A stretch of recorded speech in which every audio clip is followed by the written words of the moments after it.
Product provided by Nintendo. Why, thank you, Nintendo. Look at that. Hey there, guys. Welcome back to Arlo Tech Reviews 48984.com. I'm here with another super technical breakdown of the tech. I'm just kidding. I'm not. I'm here. I got a Switch Lite here, and I'm gonna tell you how it feels. I'm gonna tell you the ways that I feel about it. So as you can see, I'm comparing it right here to my my regular Switch. And I would say first impressions, taking out of the box, it's not, I mean, it is a good amount smaller, but it's only a little bit smaller in each dimension to the point where when you add it all up, it's a good amount smaller. But it's still, like, I still wouldn't want to put this in a pocket. You know what I mean? Like, it's definitely not like, you know, Game Boy Pocket or standard 3DS or anything. Like, it's still a little bit longer than I would really want to have in my pocket unless I was like, I don't know, somewhere. It wouldn't feel particularly safe. It's possible. I mean, I don't generally have pockets, but you know what I'm saying. So like, it is a good amount smaller, but it's not like microscopic or anything. You're still looking at a decently sized portable system.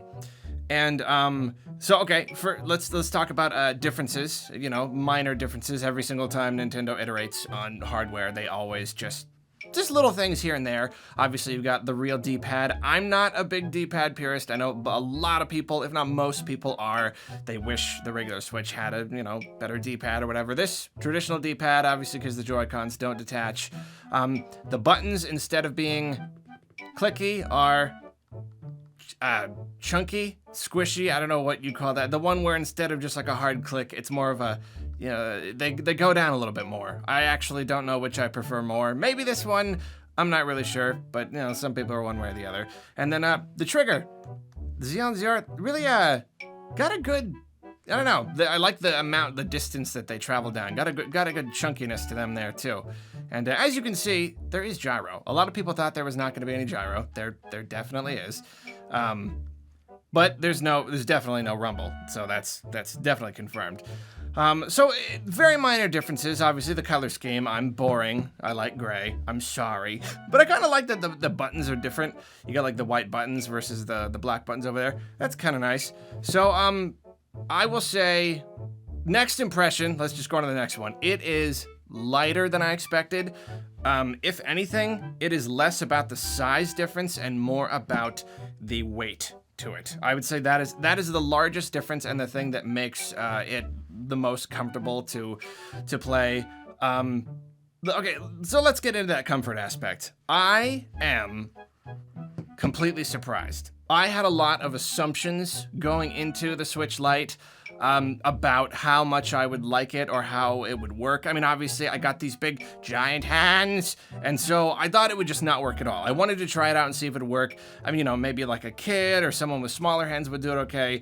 I completely assumed that I would not be okay with it, that it just really wouldn't work. For a number of reasons. I assumed it would be too small, and it would cramp my hands, and it just wouldn't feel very good. And I assumed that the screen would be too small and I wouldn't be able to make out finer details. Well, here's my experience so far. For the smaller screen, it is smaller, and I think simply just because I spend so much of my time staring at a computer monitor, because that's what I do all day, I think my eyes are having an extra hard time with stuff like this. Even playing the regular Switch, my eyes are starting to have a hard time. I'm having to like make myself, you know, push it away from my head. So I do know that it would be at least slightly more of a strain over, you know, probably if I played for a good several hours at a stretch or something. But I will say, though, that, like, it's not too uncomfortable. It's, you know, the pixel density, it's still 720. I'm so glad they maintained 720p. So it all, you know, it even feels a little bit more crisp because it's just kind of a smaller image now. And it doesn't look bad. And when I first pick it up and look at it, I'm like, oh man, that's small. But then like the more I play, the more I just kind of, you know, get used to it. So like the display, so far it's not as much of a problem as I guess as much as I kind of thought it would be. It still looks pretty good. It's easy enough to see all the text and stuff. I'm sure there are some games with text that's small enough that it would be more of a problem. But so far it's not too bad. It's not as bad as I expected. And then here's a really big one though. I thought my hands were going to be too cramped, but when you think about it, it's not Like, the size of the Joy-Cons, the quote-unquote Joy-Cons, the width are about the same.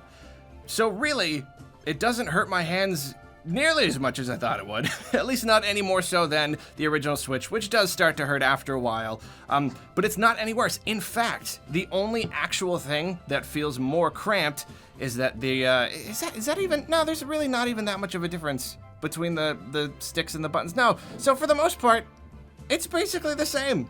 And so that's good. I thought, I was scared of it. Really, the only difference is that you don't have as much to hold on to down here. And of course, you know, it's less wide, but that doesn't affect my comfort at all. So that's another pleasant surprise. Something that just, oh, that actually feels fine. It doesn't feel any worse than the regular Switch. And here's the really big one though.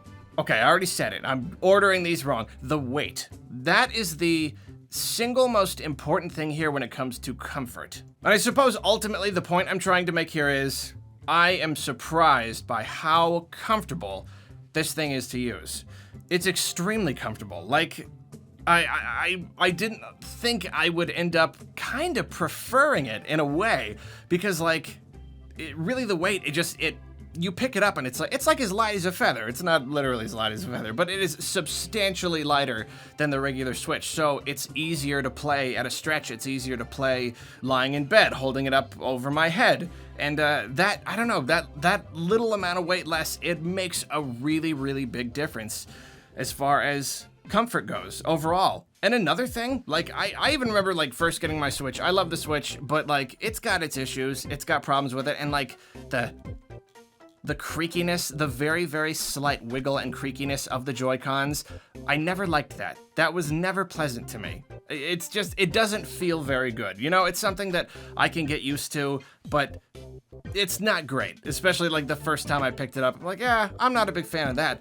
But this, not only is it light, but it also has that solid build quality, so it just feels so much better in your hands. It just, I don't know, it fits better. It just feels so much more, I don't know, easy to move around and not feel like you're gonna break it or break something off of it. And like, yeah, I mean, I do miss the HD rumble, but it's not really a big deal. You know, it's definitely a trade-off. You don't have a kickstand, all that kind of stuff. There's a lot of little things. Overall though, it is just kind of more pleasant to play.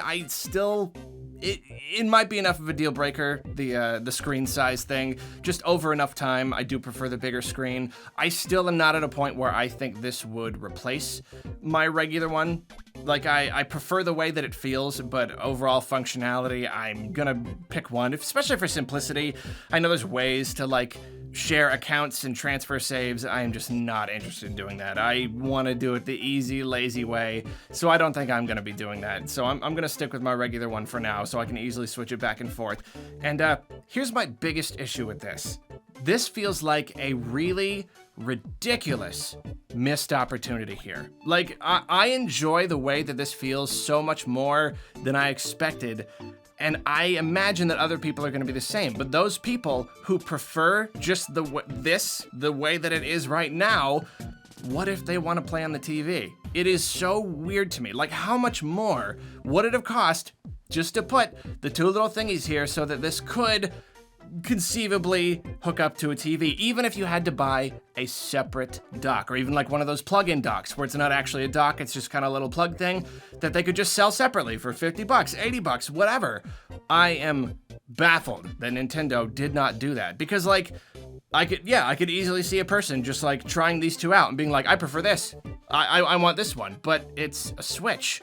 I want it to still be a Switch. I want to be able to put it on my TV. So now you have this thing where people have to choose. If you want to be able to play on the TV, you have to use the bigger one that's just kind of less comfortable. If you want to have the one that's more comfortable and you don't mind the small screen size, you can't play on the TV. You don't even have the option. So it's really, really unfortunate that Nintendo didn't, I don't know, it seems like such an oversight.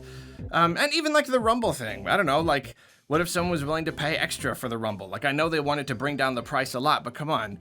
What if a person, they're like, hey, this thing is 200 bucks. I'm willing to pay 300, the same price I would for a Switch, for a model that has Rumble and for an extra dock that I can use to hook it up to the TV. I'll still pay 300 as long as I just have this nice little light, comfortable one.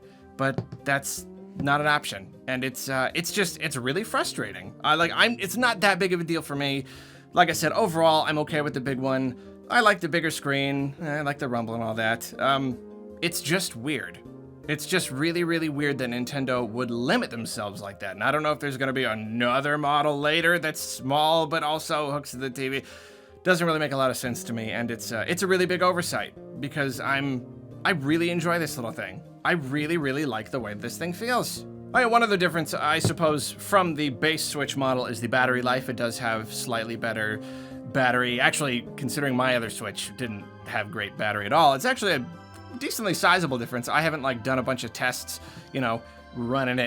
running it till it dies again and again on different games or anything, but overall, just based on the percentages that I'm getting on the menu, it's obvious that it is significant. Significant upgrade versus the base model Switch. So that's good, and that's, you can't necessarily call that a selling point, because if you haven't bought a Switch yet, then you could just buy the new model Switch and have an even better battery. But it is nice if someone's looking to upgrade. It is something to consider, if, you want to get the more comfortable experience, but then you also, you get a better battery in it if you're upgrading from a base model. So, I don't know. That's a perk, too. Do you like how I'm playing two different Zeldas here? I got the Link's Awakening on the big Switch, and then the epic Breath of the Wild on the little Switch down here. Pretty funny, if I do say so myself. But anyway, let me know down in the comments what you think about the Switch Lite. Have you played it? Do you think it's as more comfortable as I do? Are you gonna upgrade? Are you kind of wishing you could upgrade, but you don't really want to spend the money upgrading? Whatever, any combination of feelings that you have about the Switch Lite or the Switch at all, let me know in the comments. I want to hear every single one. And there you have it. That is how the Switch Lite stacks up in my gargantuan furry hands versus the original, which is pretty alright. Mostly the only reason it cramps is just the width of the system, I think. Overall though, good. There it is, Switch Lite. Hello, goodbye, have a good day. I love you.